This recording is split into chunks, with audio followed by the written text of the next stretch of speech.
relaciones enfermizas, una ira contenida y una habilidad que resultó mortal.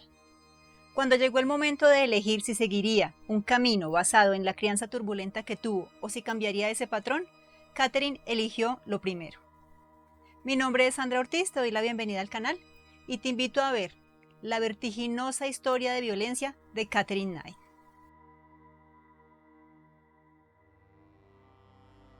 Bárbara estaba casada con Jack Rugan, vivían en Nueva Gales del Sur.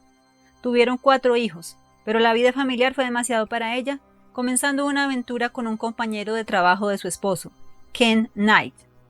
Como era un lugar pequeño, el escándalo fue mayúsculo, por lo que la nueva pareja se mudó a otra ciudad. Sus 2 hijos mayores prefirieron quedarse con el padre y los otros 2 con una tía en Sídney, Australia. Los secretos no eran ajenos a Bárbara, pues su madre era una aborigen australiana que ocultó su origen por el elevado racismo que existía. Con Ken tuvo 4 hijos también. Katherine Mary Knight fue una de ellos, quien tenía una gemela. Nacieron el 24 de octubre de 1955. Esta familia superaba fácilmente el concepto de disfuncionalidad, pues su cotidianidad estaba llena de brutalidad. Desde muy pequeña, Katherine fue sometida a terribles experiencias. Su padre solía obligar a su esposa a tener relaciones varias veces al día. Siempre fue un alcohólico violento, del que seguramente aprendió que la violencia y el sometimiento eran correctos e iban de la mano. Como si esa experiencia no fuera suficientemente traumática, su madre solía contarle a ella y a sus hermanos aspectos de su vida sexual, y que por ello odiaba el sexo y a los hombres. Cuando apenas tenía 4 años, el primer esposo de Bárbara, Jack Rugan, murió, por lo que los 2 hijos que se habían quedado viviendo con él tras la separación se fueron a vivir con la madre, el padrastro y sus medios hermanos. En un ambiente tóxico con tantas personas viviendo en una misma casa y sin límites, era lógico que Katherine le confesara a su madre que hasta que tuvo 11 años, varios hombres de la familia la habían agredido sexualmente de diferentes maneras, y que eso era habitual. Más adelante esa afirmación sería corroborada por otros miembros de la familia. En otra ocasión, y ya con más edad, Katherine, pensando ingenuamente que su madre comprendería, le contó que no quería hacer algo íntimo que su pareja actual le proponía. Lejos de aconsejarla, Bárbara solo le dijo que no se quejara y soportara lo que le tocara. Mientras aún vivía con sus padres, Katherine tenía 2 remansos de paz. Se llevaba bien con su gemela y con su tío Oscar Knight, un jinete ganador de premios. Pero no podía durar mucho tiempo sin que su vida se complicara, y su querido tío se quitó la vida en 1969, desde lo cual ella afirma que es visitada por su fantasma. Su personalidad se iba volviendo más introvertida y solitaria, pero ya mostraba una actitud rebelde en la escuela secundaria. Le gustaba defender a los niños más pequeños de aquellos que los molestaban, aunque para ello utilizó una vez un arma. También llegó a herir a un maestro, al parecer, en defensa propia. Su ira iba aumentando, pero irónicamente, cuando lograba conservar la calma, era una de las mejores alumnas en cuanto a buen comportamiento. En la parte académica nunca logró destacar. Prácticamente era analfabeta cuando abandonó los estudios con solo 15 años. Solo quedaba ponerse a trabajar. Empezó como cortadora en una fábrica de ropa. Al año consiguió el que para ella era su trabajo ideal, en el matadero cortando despojos. En este se destacó por su eficiencia y fue ascendida a deshuesadora. Katherine estaba muy orgullosa, y más aún cuando recibió un juego de cuchillos de carnicera, que serían una de sus más valiosas y amadas posesiones. David Stanford Kellett era un trabajador de ferrocarriles. Su vida cambió cuando, en un accidente que él presenció, su mejor amigo perdió la vida. Sin haberse recuperado de este hecho, estuvo también cuando un tren se chocó con un bus escolar. Murieron 6 niños, cuyos cuerpos él ayudó a retirar, además de rescatar a los heridos. Esto ocurrió en 1968, y debido al estrés postraumático perdió su trabajo, ya que había empezado a beber con frecuencia y se quedaba a veces dormido, por lo cual en una ocasión hubo un descarrilamiento del que se le responsabilizó.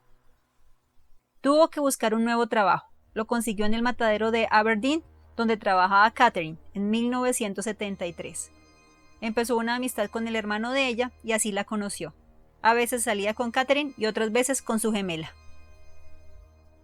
Catherine, quien solía responder de manera agresiva cuando la molestaban, también defendía con sus puños a David si él se metía en una pelea. A pesar de que se llevaban bien, él estaba satisfecho con la relación como estaba, pero ella quería comprometerse y le pidió matrimonio. Él aceptó. Era 1974 y antes de la boda, a la que ella llegó llevando en moto al novio ebrio, su madre le dio un importante y vital consejo a su yerno. Ella nunca debía sentirse engañada, ni siquiera debía sospechar que no era lo principal para él, o lo mataría. Si bien sonaba exagerado, David pudo comprobar que no era así, cuando la misma noche de bodas, tras haber tenido relaciones sexuales en 3 ocasiones, él se quedó dormido, pero despertó abruptamente cuando le faltaba el aire al estar Catherine, su esposa, apretando fuertemente su garganta con sus manos. Ella encontraba inaceptable que se hubiera dormido sin que ella estuviera satisfecha.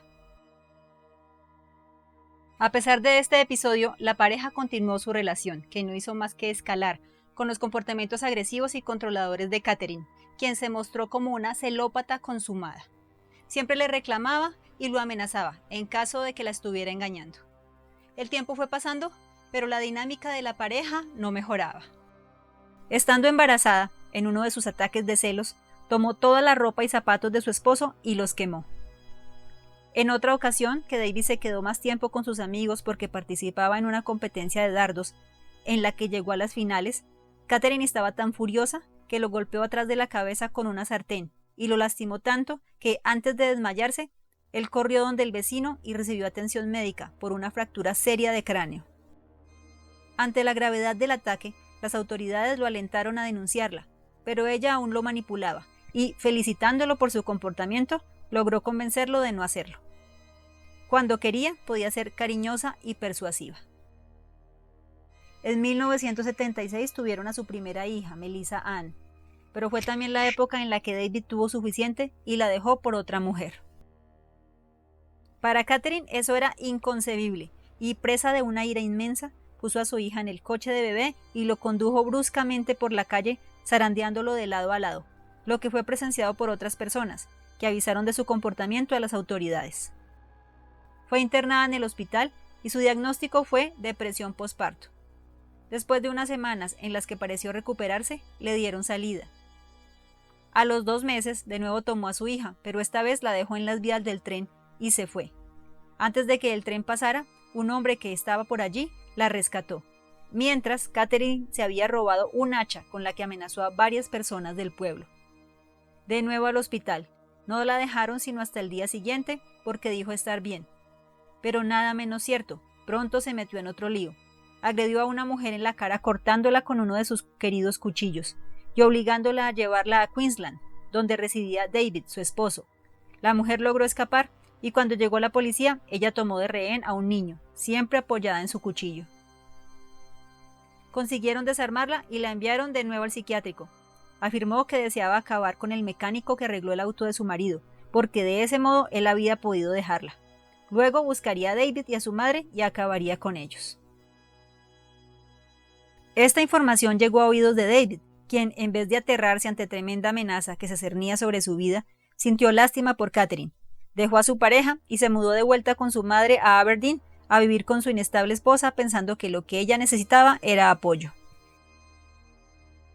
En agosto de 1976 le permitieron salir del hospital. Estaría bajo el cuidado de su suegra. Cambiaron de vivienda y volvió a trabajar en una carnicería. En 1980 nació su segunda hija, Natasha, y 4 años después fue Catherine quien dejó a David. Se fue a vivir de nuevo a Aberdeen con sus padres y luego sola. Volvió al matadero pero sufrió una lesión en la espalda, por lo que se le otorgaron una pensión por invalidez y una casa. En 1986 conoció a otro David, este de apellido Saunders. Él tenía 38 años. Cuando tenían 9 meses de relación, él se mudó a casa de Catherine y ella empezó a comportarse como mejor sabía. Los celos estaban siempre presentes, llegando a imaginar que la engañaba cuando ella salía de la casa. Se enojaba y solía echarlo. Él lo aceptaba porque aún tenía el apartamento en el que había vivido antes de vivir con ella. Hasta el apartamento llegaba Katherine a rogarle que volviera, y esto se repetía una y otra vez. En 1987, él despertó y Katherine estaba sentada frente a él sosteniendo al perro cachorro de Saunders, mientras le advertía que si la engañaba, esto sería lo que le pasaría, y a continuación cortó la garganta del pequeño animal. Esto tampoco fue suficiente para que esa relación terminara. Al igual que las otras relaciones de Katherine, sus parejas soportaban todo de ella. Lo mismo hacía la comunidad, aceptando que simplemente esa era su personalidad. Llegó 1988 y tuvieron una hija, Sarah. Incluso pagaron una parte de una casa gracias a un dinero que recibió Katherine. La decoración del nuevo hogar describía a la perfección a Katherine. Pieles animales, cuernos, calaveras, machetes, trampas para cacería, rastrillos, horquillas, botas viejas y, como siempre desde que los adquirió, sus cuchillos cerca a la cabecera de la cama, solo por si acaso, como ella decía. La distracción de ambientar su casa no le duró mucho. Siempre con energía para expresar su ira, seguía discutiendo con su esposo. En una de esas peleas tomó una plancha y golpeó su cara. Tomó unas tijeras y las clavó en su estómago. Aunque el asustado esposo se marchó, pronto volvió solo para enterarse de que toda su ropa había sido cortada. Viendo que la rabia de ella no se apaciguó, decidió pedir permiso en su trabajo y esconderse. Ella lo buscó con ahínco, pero no obtuvo ayuda de nadie. Pasaron unos meses. Él quería ver a su hija, pero Katherine se le había adelantado. Tenía una orden de restricción, ya que lo acusó de violencia doméstica, alegando temerle a quien en realidad era su víctima. Si no podía lastimarlo físicamente, la astuta mujer podía hacerlo utilizando a la niña, y no le permitió verla. Katherine no podía estar sola por mucho tiempo, así que llegó el turno de John Chillincourt en 1990. Era un hombre que había trabajado con ella en el matadero. Tenía 43 años. Se embarazó y tuvieron a Eric. Duraron juntos 3 años, hasta que ella lo cambió por una aventura nueva. John Price. Él ya tenía 3 hijos y se convirtió en la comidilla del lugar. Sus 2 hijos mayores se fueron con él y la menor con su esposa. La reputación de Katherine era conocida y sus amigos le advirtieron, pero John no los escuchó. Al inicio de la relación, y como suele ocurrir, Katherine era cariñosa, atenta y sin ataques de violencia. Él subió de peso porque ella cocinaba muy bien, pero esto cambió cuando, al pedirle que se casaran, él se negó. Acostumbrada a la venganza y a tener siempre la última palabra, Katherine hizo un video de las herramientas de trabajo de John y lo envió al jefe del hombre, asegurando que se trataban de herramientas que se había robado. En realidad no era así. Algunos elementos los había tomado de la basura de la empresa. Pero para el infortunio de John, le creyeron a ella, y tras 17 años de trabajo lo despidieron. Si bien consiguió un nuevo trabajo en una mina, esto lo enojó bastante y echó a Katherine de su casa. Pasaron unos meses con la insistente mujer queriendo reconciliarse, lo que al final logró, pero sin que le permitiera mudarse otra vez. Aún así, él dijo, mediante una nota a sus compañeros, si alguna vez no vengo a trabajar será porque esa mujer me asesinó. Aunque no vivían juntos, las peleas eran más frecuentes y serias, llegando al punto de que amigos y conocidos de John prefirieron alejarse de él. La bomba que era Katherine estaba cerca de explotar. En febrero del 2000 lo atacó muy agresivamente y clavó un cuchillo en su pecho. Volvió a echarla y pidió una orden de restricción, pero esta vez realmente temía por la vida de sus hijos, y así se lo manifestó a sus compañeros. De modo que decidió regresar a la casa. Llegó tarde, sobre las 11 de la noche. La vivienda estaba en silencio. Los niños no estaban. Katherine los había mandado a dormir con un amigo. Ella tampoco se encontraba, por lo que había tranquilidad. Katherine hizo algo inusual, incluso siendo quien era. Se grabó diciendo cosas que luego se interpretaron como una especie de testamento, y a los niños alrededor de la sala. Compró un sensual conjunto de ropa interior negra y fue a la casa de John. Luego tuvieron relaciones. Katherine tenía un plan, pero no de reconciliación. Mientras él dormía, ella, que había escondido sus cuchillos por la vivienda, fue a buscarlos. Amaneció. Eran las 6 de la mañana. El auto de John seguía en la entrada, lo que era raro porque él salía antes de esa hora para su trabajo. Su jefe también se preocupó y envió a un colega a averiguar qué había sucedido. Cuando se acercaron y vieron sangre en la puerta de la casa, mejor llamaron a la policía. Cuando llegaron los oficiales, eran las 8 de la mañana. Tuvieron que derrumbar la puerta trasera para entrar. Una mujer parecía profundamente dormida. La casa, ubicada en la calle Andrews número 84, era la casa del horror. La sala y la cocina eran como un póster de película. Sangre por todos lados, alimentos recién cocinados, y lo peor, colgando de un gancho. La mujer que creían dormida fue llevada de emergencia. Había ingerido muchas píldoras. Se reconstruyeron los hechos de esta manera. Cuando John despertó al sentir el cuchillo en su cuerpo, intentó huir, pero estaba en desventaja, a pesar de ser más fuerte. Ella estaba en modo depredador y no lo dejaría escapar. Se cree que él intentó prender la luz, corrió hacia la puerta principal, pero tal vez se tropezó y Catherine aprovechó para arrastrarlo de nuevo al interior, donde continuó su ataque al menos 36 veces más. John se desangró. Pasaron unas horas, pero ella no había terminado con su víctima.